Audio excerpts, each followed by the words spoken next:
moving on to a story that touches on a disturbing trend and a controversial response. Advocates in Australia are urging the federal government to follow the lead of the UK and outlaw pornography that depicts strangulation or choking during sex. The concern: young people are being exposed to violent sexual content, and researchers say acts of non-fatal strangulation are showing up in intimate relationships, even if the participants don't fully recognise the danger. Now, at the same time, the government is moving ahead with stricter age verification rules for access to adult content. I didn't actually realise this, but from March next year, sites may require ID checks, credit cards, or even facial recognition. Now, look, on one hand, we do have to push to protect young people from harmful sexual content. I agree with that. But on the other, we face a looming shift in adult privacy. Every time you want to watch porn, can you imagine you have to hand over your ID, your credit card, your face? That's where I don't like where this is heading. I don't disagree that the choking porn content is alarming, and it clearly raises serious questions. But I do worry when the fix becomes so heavy-handed that we end up trading adult privacy for the surveillance.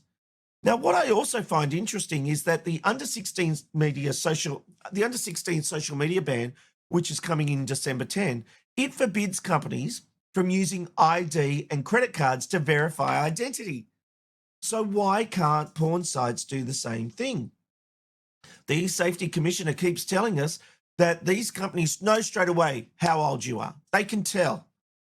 So surely porn sites should be able to do the same thing.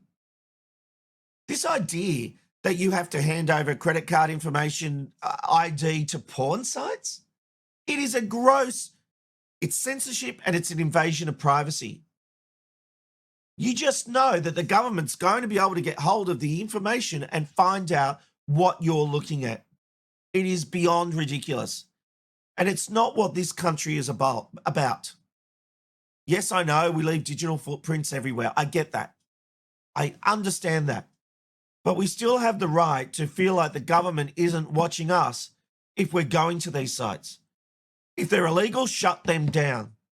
But if they're legal, let Australians go to the websites they want to go to. And obviously, you need to help educate younger people about what is and isn't real when it comes to porn. You need to say what you're seeing is a fantasy version of a relationship. It's not reality. I don't know how you put it, but there's experts out there that can surely go out and teach this stuff. Because even if you put all these measures in place, I'm sure a VPN will just get these kids around it. They'll just go to a VPN, pretend they're in another country and not have to deal with these. But the porn companies will love it. They would love to have your credit card on file. They would love to have your ID. That is a recipe for disaster. And we deserve better. We've invited you here. You don't need to apologise for your story or for what you're saying. I heard the yapping. There was a lot I didn't understand about myself until I had that diagnosis. Don't get the shitties with me. Oh, Guy, no, that's Guy. Fun, insightful interviews from a watchdog producer.